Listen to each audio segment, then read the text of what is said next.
उषाताई शंकराच्या मंदिरातून घरी आल्या होत्या. घरी आल्याबरोबर त्यांनी विष्णूजी म्हणजेच आपल्या पतीला त्यांनी प्रसाद दिला. तेव्हा विष्णूजी म्हणाले, तू शंकराची खूप मोठी भक्त आहेस ना? तुला आवडेल का आपण 12 ज्योतिर्लिंगाचे दर्शन करून आलो तर? त्यावर उषाताई म्हणतात, काहीही काय बोलताय? या वयात आपण कुठे जाऊ शकतो का 12 ज्योतिर्लिंगास? विष्णूजी म्हणतात, का नाही जाऊ शकत आपण?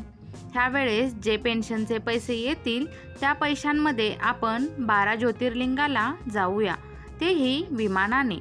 उषाताई खूप खुश होतात, पण त्यानंतर म्हणतात, अहो, आपली सूनबाई आणि मुलगा काय म्हणेल? ते तयार होतील का आपल्याला पाठवायला? त्यावर विष्णूजी म्हणतात, त्यांना काय विचारायचे? पेन्शनचे पैसे तर माझेच आहेत. यावेळेस आपण त्यांना नाही द्यायचे नाही. त्यावर उषाताई म्हणतात, अहो, त्यावरून घरात वाद होतील. त्यावर विष्णूजी म्हणतात, काही होणार नाही, तू काळजी करू नकोस, मी सगळी अरेंजमेंट करून येतो. असे बोलून विष्णूजी मार्केटमध्ये निघून जातात. उषाताई हॉलमध्ये बसून TV बघत असतात. तेवढ्यात त्यांची सून येते आणि उषाताईंना म्हणते, आज 12 तारीख आहे आणि अजूनही बाबांनी त्यांच्या पेन्शनचे पैसे दिले नाहीत. घरातील सर्व किराणा संपले आहे. दिवसेंदिवस घरातील खर्च वाढत चालला आहे. बाबा आल्यानंतर त्यांना सांगा की आजच पेन्शनचे पैसे काढून घेऊन या म्हणून. आणि आता एक दिवस जरी जास्त झाला तर मग पुढे मी काय करेन हे तर तुम्हाला ठाऊकच आहे. सुषमा खूप रागाने बोलत होती. त्यावर उषाताई म्हणाल्या, सूनबाई, हा 1 महिना तरी तुम्हाला पेन्शनचे पैसे मिळणार नाहीत, कारण मी आणि तुझे सासरे आम्ही दोघेही फिरायला जाणार आहोत आणि त्यासाठी तुझ्या सासऱ्यांनी तिकिटेसुद्धा काढून आणली आहेत. त्यामुळे ह्यावेळी तरी आम्ही पेन्शनचे पैसे तुम्हाला देऊ शकणार नाही. सासूचे बोलणे ऐकून सुषमा भडकली आणि उषाताईंना मोठ्या आवाजात म्हणाली, काय म्हणाला? तुम्ही पुन्हा एकदा बोला पाहू. तुम्ही दोघे या वयात फिरायला जाणार? लाज वाटते की नाही तुम्हाला? म्हातारपणात फिरायला जात आहे म्हणे. थोडी तरी लाज बाळगा. आणि सर्वात महत्त्वाचे म्हणजे तुमच्या अंगामध्ये जीव तरी आहे का फिरायला जायला? कुठेतरी धडपडाल आणि माझे आणखीन एक काम वाढवून ठेवाल. हे पहा, काही गरज नाही आहे फिरायला जाण्याची. गुपचूप घरात एका कोपऱ्यामध्ये पडून राहा आणि जसे आम्ही दोघे सांगतोय तसे वागत जा. आले मोठे फिरायला जाणारे, येऊ दे तुमच्या मुलाला. त्यांनाही सांगते तुमचा पराक्रम. त्यांना म्हणते, तुमच्या आईबाबांना म्हातारपणात खूपच नवीन नवीन गोष्टी आठवत आहेत. मग बघू तुमचा मुलगा काय म्हणतोय ते. सुषमा आपल्या सासूला खूप मोठ्या आवाजात बोलत होती आणि उषाताई नेहमीप्रमाणे आपल्या सुनेचे बोलणे ऐकून गुपचूप ऐकत होत्या, कारण घरामध्ये त्यांच्या सुनेचे राज्य होते. उषाताईंचे पती विष्णूजी सरकारी नोकरीतून सेवानिवृत्त झाले होते. दर महिना मिळणारे पेन्शनचे पैसे त्यांना नाईलाजाने मुलाला व सुनेला द्यावे लागत होते. सून ते पैसे आपल्या मर्जीने खर्च करत होती. त्या पैशातून घर खर्च करून ती राहिलेले पैसे स्वतः वापरायची. पण जर उषाताईंना एखादी वस्तू खरेदी करायची असेल तर मग तेव्हा विष्णूजींच्याकडे पैसे नसायचे. सुषमा तिच्या सासूला पेन्शनमधील 1 रुपयासुद्धा देत नव्हती. पण तरीही विष्णूजी आणि उषाताई सुनेला काहीही बोलत नव्हते, कारण त्यांना असे वाटत होते की त्यांच्यामुळे घरामध्ये कोणत्याही प्रकारचे वाद होऊ नयेत. त्यामुळेच ते सुनेची कटकट बोलणे सुद्धा गुपचूप ऐकून घ्यायचे. उषाताईंना आठवले की एके दिवशी विष्णूजींनी आपल्या पत्नीला 1000 रुपयांची साडी आणली होती. तेव्हा पेन्शनमध्ये 1000 रुपये कमी असलेले पाहून सुषमा भयंकर रागवली होती आणि आपल्या सासऱ्यांना म्हणाली, ह्यावेळी पेन्शनच्या पैशामध्ये 1000 रुपये का कमी आहेत बरं? तेव्हा विष्णूजी म्हणाले, सुनबाई, मी तुझ्या सासूला आज तिचा वाढदिवस आहे म्हणून 1,000 रुपयांची साडी आणली, कारण ती साडी तिला खूप आवडली होती आणि बरेच वर्ष झाले मी तिच्यासाठी एक साडीही खरेदी केली नाही. नेहमी तूच तिला तुझ्या काही जुन्या साड्या वापरायला देतेस आणि त्या जुन्या साड्या ती घरात आणि बाहेर जाताना नेसते. त्यामुळे मी विचार केला की उषाच्या वाढदिवसाला तिला एक छानशी साडी खरेदी करून द्यावी. तेव्हा सुषमा म्हणाली, अरे वा, म्हणजे आता सासूबाई 1,000 रुपयांची साडी नेसणार, ती सुद्धा म्हातारपणात. अरे देवा, पाहतोयस ना, या म्हाताऱ्या आणि म्हातारीला यांना तर काही लाज शरम वाटतच नाही. 1,000 रुपये वायपळ खर्च करताना हेही लक्षात आले नाही की आपण शहरात राहतोय आणि शहरामध्ये किती महागाई असते. पण या लोकांना तरी कसे ठाऊक असेल, कारण यांचे तर आयुष्य खेडेगावामध्ये गेले आहे. त्या दिवशी एक नवी साडी घेऊन दिल्याबद्दल सुनेने उषाताईंना आणि विष्णूजींना एवढे सुनावले की त्या दोघांनी 2 दिवस जेवणसुद्धा केले नाही. बिचारा उषाताई सुषमाने बोललेला एक एक शब्द आठवून घाबरत होत्या. त्या मनात म्हणाल्या की एक साडी घेतली म्हणून सुषमा किती गोंधळ घालत होती. आता तर माझ्या नवऱ्याने त्या दोघांना न सांगता पेन्शनचे पैसे यांनी तिकीट बुक करण्यासाठी आणि काही पैसे आपल्या खर्चासाठी स्वतःजवळ ठेवले आहेत. मग आता यावेळेस सुषमा काय बोलेल कोणास ठाऊक. संध्याकाळी उषाताईंचा मुलगा अमित घरी आला. तेव्हा आल्याबरोबर सुषमाने पुन्हा बडबड करायला सुरुवात केली. तिने अमितला भडकावले आणि त्याला त्यांच्या आईबाबाच्या खोलीमध्ये पाठवून दिले. अमित खोलीमध्ये आला आणि मोठ्या आवाजात म्हणाला, काय बाबा, तुम्हाला म्हातारपणात एका ठिकाणी बसावे असे वाटणार नाही का? जमिनीवर पाय राहत नाहीत का तुमचे? हे मी काय ऐकतोय?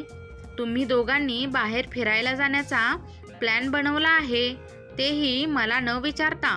तुमच्या लक्षात तरी आहे का या महिन्याची 10 तारीख होऊन गेली आहे आणि तुम्ही अजूनही आम्हाला तुमची पेन्शन दिली नाही. आम्हा सर्वांना उपाशी ठेवायचे ठरवले आहे का? तुम्ही पेन्शन काढली आणि सुषमाला पैसे न देता बाहेर फिरायला जाणार आहे. याबद्दल आम्हाला न विचारता खर्चही करून टाकले पैसे. मग आता महिन्याचे राशनचा खर्च कोण करणार? लाईट बिल कोण भरणार? हे बघा, आत्ताच सांगतो, मी तर माझे पैसे घरात देऊ शकत नाही. मला काही तुमच्यासारखी सरकारी नोकरी नाही, त्यामुळे पेन्शनही मिळणार नाही. म्हणून मी माझा पगार सेव्हिंग करतोय, जेणेकरून भविष्यात हेच पैसे आमच्या उपयोगाला येतील. आणि सर्वात महत्त्वाचे, तुम्ही आम्हाला आमच्या म्हातारपणापर्यंत पुरणार नाही. त्यामुळे जिवंत आहात तोपर्यंत तरी पेन्शनचे पैसे नीट द्या आणि त्याचा योग्य वापर होऊ दे, म्हणजे आम्हाला द्या. तुम्हा दोघांना एवढे पैसे लागतातच कशाला? उगाच पैसे कुठेही उधळू नका. आई बाबा या घरामध्ये राहायचे असेल तर तुम्हाला पेन्शनचे पैसे द्यावे लागतील आणि जर तुम्ही हे पैसे दिले नाही तर मी तुम्हाला घराबाहेर काढेल. विष्णूजी मुलाचे बोलणे ऐकत उभे होते. आज ते सुद्धा रागामध्येच होते. त्यांनीही विचार केला होता की आता यापुढे ते आपल्या मुलाला आणि सुनेला घाबरणार नाहीत, कारण नेहमी ते त्या दोघांचे बोलणे ऐकून गप्प राहायचे. पण आज त्यांनी ठरवले होते की आज उगाच गप्प बसून काहीही ऐकून घ्यायचे नाही. ते म्हणाले, अमित, हे मात्र बरे आहे तुझे. आमचे फिरायला जाणे तर तुला दिसते, पण स्वतः बायको मुलाला घेऊन सगळीकडे फिरायला जातोस, ते तुला दिसत नाही का? दर रविवारी तू तुझ्या बायकोला घेऊन पिक्चरला जातोस, तिथूनच बाहेर येताना जेवणसुद्धा करून येतोस. तेव्हा आम्ही दोघे घरातच डाळ खिचडी बनवून खातो.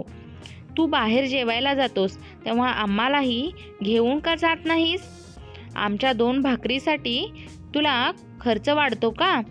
मग तुम्ही बाहेर फिरायला जाता, बाहेरून जेवण करून येता, तेव्हा खर्च होत नाही का रे? तू स्वतःसाठी तर खूप खर्च करतोस, पण तेच पैसे घरात खर्च का करत नाहीस? बाहेर जेवायला जाऊन 2-3 हजार रुपये खर्च करून येतोस. तेच पैसे घरात तुझ्या संसारासाठी का वापरत नाहीस? बरोबर आहे. कसा देशील तू? मला गृहीतच धरतोस ना? माझ्याच पेन्शनमधून हे घर चालवत आहात. तुम्ही दोघे मग फुकटचा रुबाब दाखवतात कशाला? आणि एक देव न करो, पण उद्या जर मी किंवा तुझी आई आजारी पडली तेव्हा मग तू करशील का आमच्या दवाखान्याचा, औषध गोळ्यांचा खर्च? आणि तू हे विसरलास का? काही महिन्यापूर्वी तू आणि तुझी बायको केरळला फिरून आहात. तुम्ही दोघे आणि तुमची 2 मुलं. अरे 4 जणांचा विमानांचा तिकिटांचा खर्च किती झाला आहे ठाऊक आहे ना तुला? तुम्ही तर दर 2-3 महिन्याला बाहेर फिरायला जातात. तेव्हा आम्ही तुम्हाला कधी थांबवले आहे का? की कधी आम्ही तुम्हाला विचारले की एवढे पैसे का खर्च करत आहेस? मग आज जर थोडे पैसे आम्ही स्वतःसाठी खर्च करत आहोत, बाहेर फिरायला जात आहोत, तर मग याचा लगेच तुम्हाला का त्रास होतोय? तेव्हा अमित लगेच मोठ्या आवाजात म्हणाला, बाबा, मी माझ्या कमाईचे पैसे माझ्या बायको मुलांवर खर्च करतोय. तुमच्याकडे पैसे घेऊन नाही, त्यांना फिरायला नेत नाही. तेव्हा बाबा म्हणाले, हे बघ अमित, यापुढे माझ्याशी बोलताना खाली आवाज करून बोलायचे. जर तू तुझ्या कमाईच्या पैशांनी तुझ्या बायको लेकरांना फिरवून घेऊन येतोस, त्यावर पैसे खर्च करतोस, तर मग तसेच मी पण माझ्या पेन्शनच्या पैशातून माझ्या बायकोला घेऊन बाहेर जातोय आणि मीही माझेच पैसे खर्च करतोय ना. त्यासाठी तुझ्याकडे हात तर पसरले नाहीत ना मी. वडिलांचे बोलणे ऐकून अमितला खूप राग आला. नेहमी आई बाबा त्याचे बोलणे ऐकून गुपचूप खोलीमध्ये निघून जात होते, पण आज तर त्याला ऐकवतच नव्हते. काही त्याला पचले नाही. अमित म्हणाला, ठीक आहे बाबा, तर मग आज मी एक निर्णय घेतला आहे. यापुढे मी तुम्हा दोघांना फुकट खाऊ घालणार नाही. तुम्हा दोघांनाही आमच्या जेवणाचे पैसे द्यावे लागतील, तेव्हाच तुम्हाला जेवण मिळेल. आता माझ्याकडे सुद्धा एवढे पैसे नाहीत की मी तुम्हा दोघांचा खर्च उचलू शकेल. असे बोलून अमित खोलीमध्ये निघून गेला. विष्णूजी म्हणाले, काय पण मुलगा आहे. आमच्याच पेन्शनच्या पैशातून राशन पाणी भरतोय आणि आमच्या जेवणाचे पैसे मागतोय. मुलगा तर मुलगा, आपण सूनसुद्धा काही कमी नव्हती. ती आपल्या सासूला म्हणाली, तुमचा मुलगा दिवसभर किती मेहनत करतोय ते तुम्हाला दिसत नाही, पण जरा आम्ही कुठे बाहेर फिरायला गेलो की ते मात्र तुम्हाला दिसते.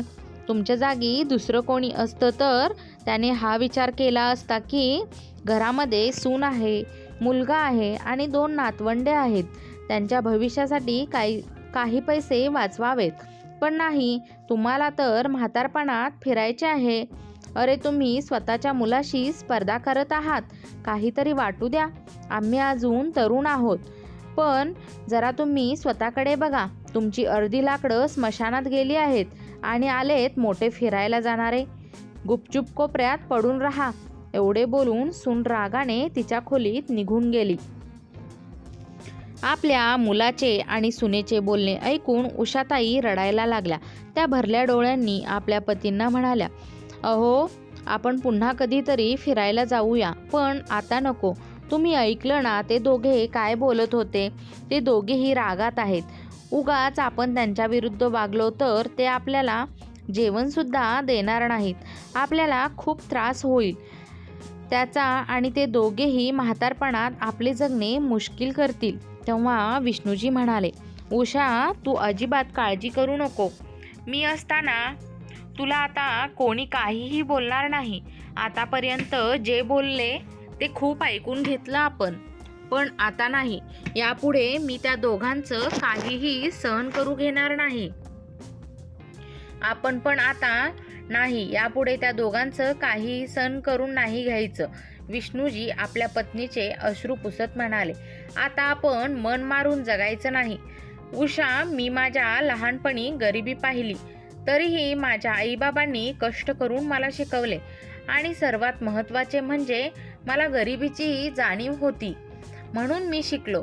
पण आपल्या मुलाचे तसे नाही. त्याला सर्व काही आयतं मिळत गेलं. त्याला गरिबी काय असते हे ठाऊकच नाही. अगं उषा, अमित लहान असताना आपण त्याला काहीही कमी पडून दिले नाही. त्याचा प्रत्येक हट्ट पूर्ण केला. चांगल्या शाळेत, कॉलेजमध्ये घातले. मला वाटले मुलगा चांगला शिकला तर त्याच्या आणि आपल्या आयुष्याचे सोनं होईल, म्हणून पैसे भरून इंजिनिअरिंगला ॲडमिशन घेऊन दिले. त्याच्या शिक्षणासाठी नेहमी पैसे वाचवले. विचार केला होता, जर मुलगा शिकला तर आपल्याला म्हातारपणात आरामात राहता येईल. पण आपण आपल्या जबाबदारीतून मुक्त होऊ. पण आता म्हातारपणात तर ह्या मुलानेच आपल्यावर बंधने घातली. आपल्याला त्याच्या बायकोच्या तालावर नाचायला लावतो आहे. त्यामुळे आपल्याला मन मारून जगावे लागत आहे. अगं, तेव्हा आपल्या खांद्यावर आपल्या मुलाची जबाबदारी होती. पण आता आपण सर्व जबाबदारीतून मुक्त झालो आहोत. तर मुलाने, सुनेने आपल्याला मुक्त होऊन दिलेच नाही. तू अजूनही या वयात किचनमध्ये काम करत असतेस आणि ही गावभर फिरते. तिला तिच्या चुका सांगितल्या की मग खूप राग येतो. खरे तर तुझे सर्व चुकले आहे. लग्न झाल्यावर तू तिच्यावर जबाबदारी टाकली नाहीस. सर्व काही स्वतः केलेस. त्यामुळे ती निवांत आहे. ती फक्त माझ्या पेन्शनचे सर्व पैसे घेऊन मला डोळे वटारून बोलते. उषाताई उदास होऊन म्हणाल्या, आता करायचे तरी काय? आपल्या नशिबात असेच राहणे लिहिले आहे. विष्णूजी म्हणाले, यापुढे मी असा राहू शकत नाही. मी जो काही विचार केला आहे त्याचप्रमाणे मी वागेन. दुसऱ्याच दिवशी विष्णूजींनी दोघांचीही विमानाची तिकिटे काढून आणली. विष्णूजींना दरमहा 30,000 रुपये पेन्शन मिळते. त्यातून त्यांनी 15,000 रुपयांची तिकीट काढले आणि 15,000 रुपये स्वतःच्या जवळ खर्च करण्यासाठी ठेवले. त्यांनी घरी येऊन आपल्या पत्नीला तिकिटे दाखवली. तेव्हा उषाताई घाबरल्या. त्या म्हणाल्या, आपण जायला नको, राहू द्या, हट्ट सोडून द्या. उगाच घरामध्ये भांडण तंटा नको. आपली सून आपले जगणे मुश्किल करेल. तेव्हा विष्णूजी म्हणाले, उषा, तुला घाबरण्याची काहीच गरज नाही. आपण सुनेचे आणि मुलाचे आश्रित नाही. हे पैसे माझ्या पेन्शनचे आहेत आणि माझे पैसे मी माझ्याप्रमाणे खर्च करणार आहे. दुसऱ्या दिवशी त्यांनी उषाताईंसाठी 2 नवीन साड्या आणल्या आणि स्वतःसाठी 2 जोड कपडे खरेदी केले आणि उषाताईंच्या हातामध्ये पिशवी देत म्हणाले, हे घे उषा, तुझे आणि माझे सामान पॅक कर. 2 दिवसानंतर आपल्याला निघायचे आहे. त्यांचा मुलगा आणि सून रागाने हे सर्व पाहत होते. तेव्हा अमित आपल्या वडिलांना म्हणाला, बाबा, आता तुम्हाला मी या घरात ठेवून घेऊ शकत नाही. तुम्हाला जाऊ नका म्हणून सांगितले होते, तरीसुद्धा तुम्ही जात आहात. मला तर असे वाटते की तुम्ही हे सर्व मुद्दाम करत आहात. त्यामुळे मी आता तुम्हाला येथे एक क्षणही सहन करू शकत नाही. आता तुम्हाला तुमच्या राहण्याची व्यवस्था दुसरीकडे कुठेतरी करावी लागेल. तेव्हा विष्णूजी मुलाला म्हणाले, अमित, आम्ही आमच्या राहण्याची सोय का करायची? तू जिथे उभा राहून बोलत आहेस ना, ते घर माझे आहे. माझ्या कष्टाच्या पैशाने खरेदी केले आहे. हा प्लॉट मी माझ्या फंडाच्या पैशातून खरेदी केला होता आणि हे घर बांधले होते तेही माझ्या स्वतःच्या पैशाने.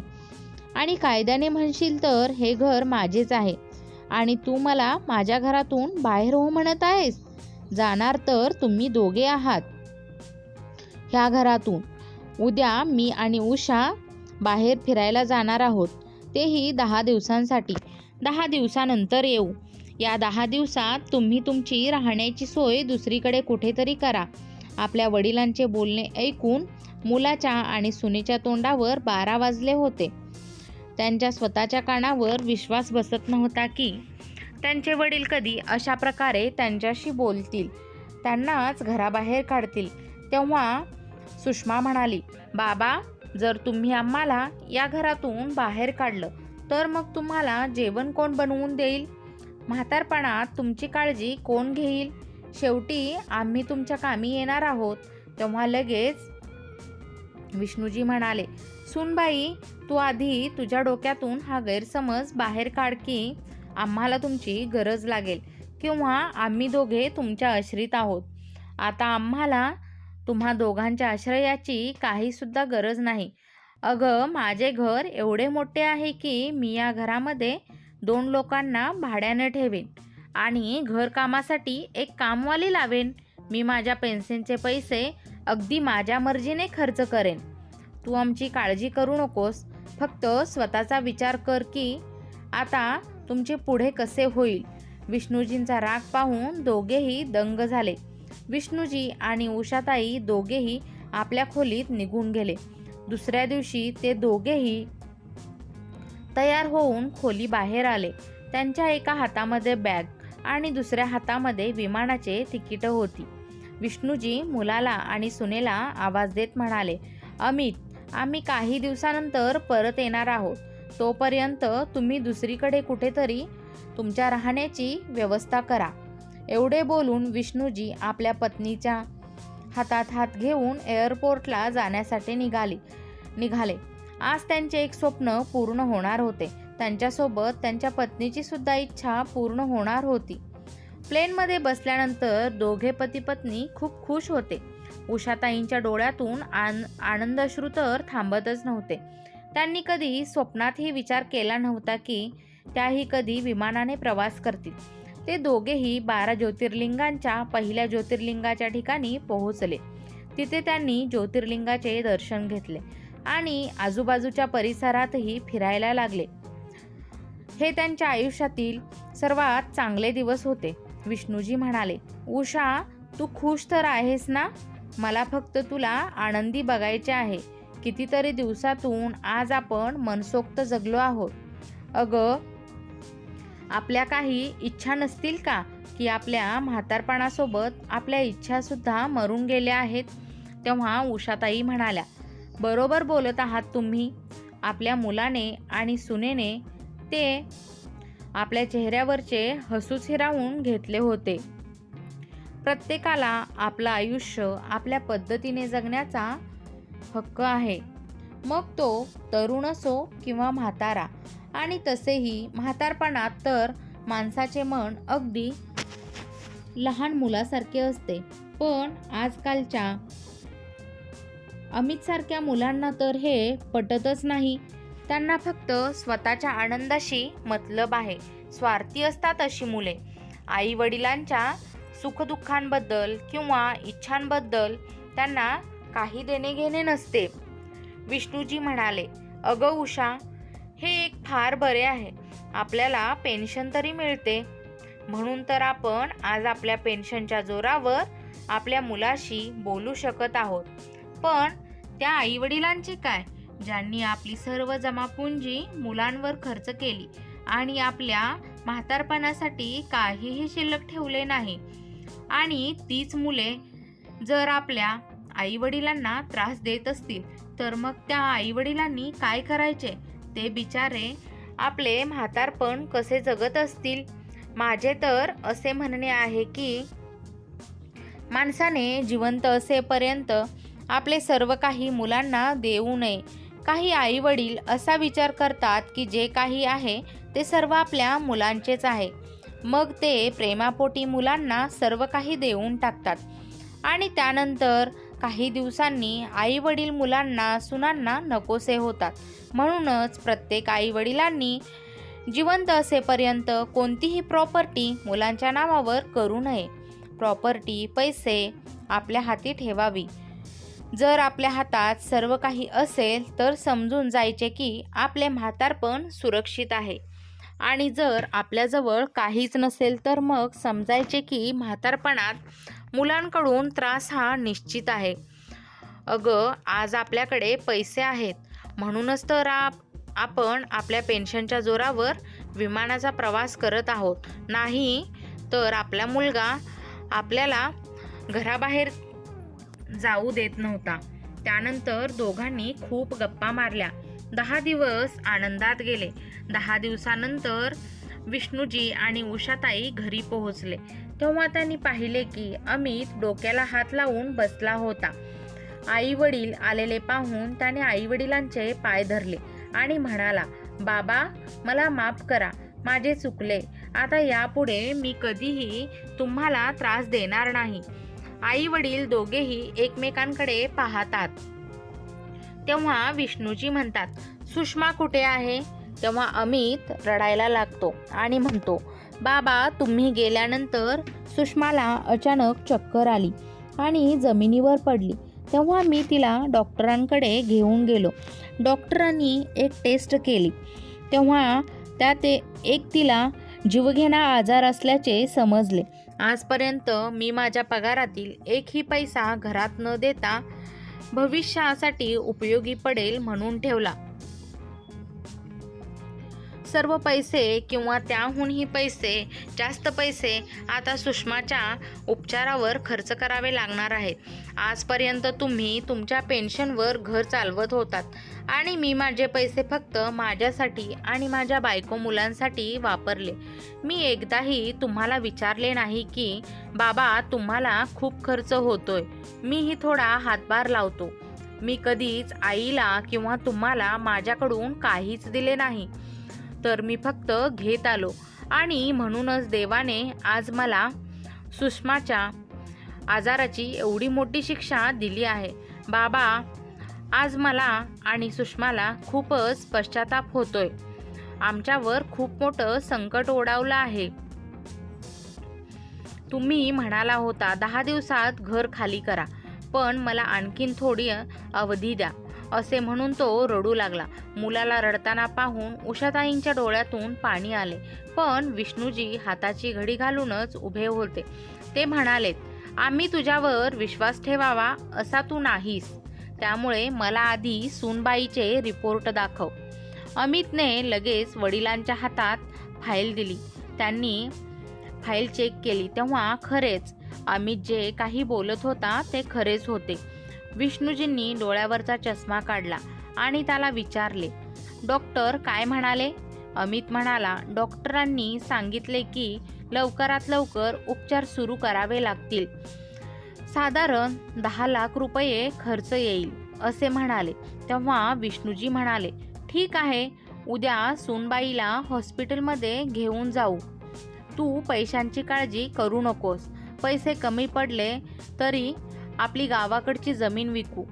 दुसऱ्याच दिवशी अमित सुषमाला हॉस्पिटलमध्ये घेऊन गेला आणि डॉक्टरांनी सुषमावर उपचार सुरू केले. काही महिन्यांनी सुषमाच्या तब्येतीत सुधारणा झाली. सुषमा आणि अमित हॉस्पिटलमधून घरी आले. उषाताईंनी भाकरीचा तुकडा सुषमावरून ओवाळून टाकला.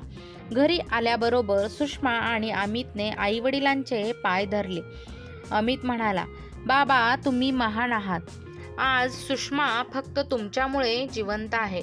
मी आणि सुषमाने तुम्हाला आणि आईला किती त्रास दिला, तरी आज तुम्ही तिच्यासाठी एवढे काही केले. विष्णूजींनी अमित आणि सुषमाला उठवले आणि म्हणाले, अमित एक सांगतो मी, हे फक्त माझ्या 2 नातवांसाठी केले आहे. लहान मुलांना आई किती महत्त्वाची असते हे माझ्याशिवाय आणखी कोणाला ठाऊक असेल. असो. तेवढ्यात उषाताई त्यांच्या खोलीतून बॅग घेऊन बाहेर आल्या. सुषमा म्हणाली, आई तुम्ही कुठे जात आहात? विष्णूजी म्हणाले, आम्ही गावी जाऊन राहण्याचा निर्णय घेतला आहे. तेव्हा सुषमा म्हणाली, बाबा मला माफ करा. मी तुम्हा दोघांनाही ओळखायला चूक केली. मी खूप त्रास दिला, पण मला एक संधी द्या. यापुढे मी तुम्हाला कधीच त्रास देणार नाही. तुमच्याकडून पेन्शनचे पैसेही घेणार नाही. पण तुम्ही आम्हाला सोडून जाऊ नका. त्यावर सुषमा उषाताईंसमोर हात जोडत म्हणाली, आई तुम्ही तरी बाबांना सांगा ना, आम्ही तुम्हाला काहीही बोलणार नाही. तेव्हा उषाताई म्हणाल्या, अहो मी काय म्हणते, सुषमा आणि अमितला त्यांची चूक समजली आहे आणि तसेही ते आताच हॉस्पिटलमधून घरी आले आहेत. मग आपण सुषमाजवळ थांबले पाहिजे ना. तेव्हा विष्णूजी म्हणाले, तुझा हाच स्वभाव पाहून लोक तुला त्रास देतात. जर कोणी 2 गोड शब्द बोलले की तेवढेच तुला लगेच पुरेसे असते. तेव्हा सुषमा म्हणाली, बाबा खरंच तुम्ही मला एक संधी देऊन तरी बघा. हे पहा, मी माझ्या मुलांची शपथ घेऊन सांगते, मी तुम्हाला त्रास देणार नाही म्हणून. उषाताईंनी सुषमावर हात उचलला आणि म्हणाल्या, खबरदार, यापुढे निष्पाप मुलांची शपथ घेशील तर. तेव्हा विष्णूजी आपल्या पत्नीकडे पाहत म्हणाले, तुझे हे रूप यापूर्वी दाखवले असतेस तर आपल्याला कोणीच त्रास देण्याची हिम्मत केली नसती. ते पुढे म्हणाले, ठीक आहे, मी तुम्हा दोघांना एक संधी देतो, पण माझ्या काही अटी आहेत.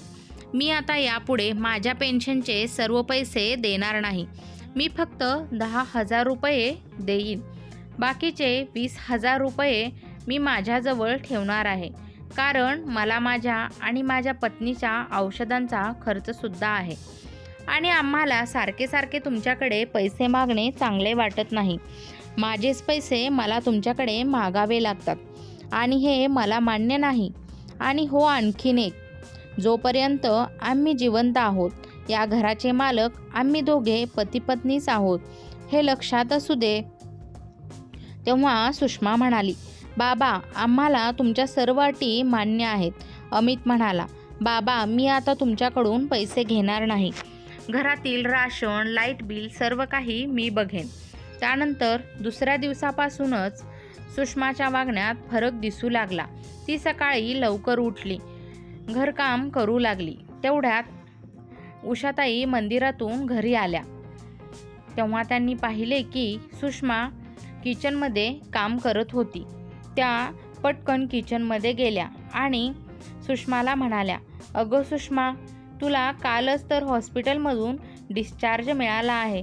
तू लगेच काम करू नकोस, काही दिवस आराम कर, मी काम करेन. तिने सासूकडे पाहिले आणि मनात म्हणाली, यांना माझी किती काळजी आहे. मी उगाच चांगल्या माणसांना त्रास दिला. याचा आता सुषमाला पश्चाताप होऊ लागला. ती म्हणाली, सासूबाई मी ठीक आहे. तरीही आता सुषमाला तिच्या सासूबाई प्रत्येक कामात मदत करत होत्या. अमितसुद्धा आता त्याच्या वडिलांकडून 1ही रुपया घेत नव्हता. व्यवस्थित घर चालवत होता. मुलगा आणि सुनेमध्ये झालेला बदल पाहून उषाताई विष्णूजी यांना म्हणाल्या, आपला मुलगा हा रस्ता चुकला होता. त्याला त्याची चूक समजली, यासाठी मी देवाचे खूप आभार मानते. तेव्हा विष्णूजी म्हणाले, उषा अगं तसे नाही. सुषमा आजारी पडली होती तेव्हा त्याला आपली गरज पडली आणि तेव्हाच त्याला संकटात असताना आईवडिलांची किंमत कळाली. काहीही म्हण, पण दोघा नवरा बायकोमध्ये चांगला बदल घडून आला आहे हे नक्की. असो, दोघांनी सुखाचा संसार करावा, याशिवाय आपल्याला तरी काय हवे आहे, बरोबर ना मित्रांनो. कधीकधी आयुष्यामध्ये कठोर निर्णय घ्यावे लागतात. थोडेसे स्वार्थी वागावे, बोलावे लागते. कारण आजकाल लग्न झालेली काही मुले आणि त्यांच्यासोबत त्यांच्या बायकासुद्धा आईवडिलांना गृहीत धरतात. मुले जर बायकोसमोर आईवडिलांचा अपमान करत असतील तर मग सुना देखील नवऱ्याचे पाहून सासू सासऱ्यांना त्रास देतात. तसेच आजच्या या युगामध्ये ही गोष्टसुद्धा सत्य आहे. जर तुमच्याजवळ पैसे आहेत तर तुम्हाला इज्जत आहे. जर पैसे नसतील तर तुम्हाला कोणीही विचारणार नाही. त्यामुळेच नेहमी तुमच्याकडे काहीतरी शिल्लक ठेवा. कारण पैशाच्या जोरावर तुम्ही तुमचं स्वतःचं आयुष्य स्वाभिमानाने जगू शकता. तुम्हाला काय वाटते? कथा आवडल्यास चॅनलला लाईक, शेअर, सबस्क्राईब नक्की करा. कथा पूर्ण ऐकल्याबद्दल तुमचे मनापासून धन्यवाद.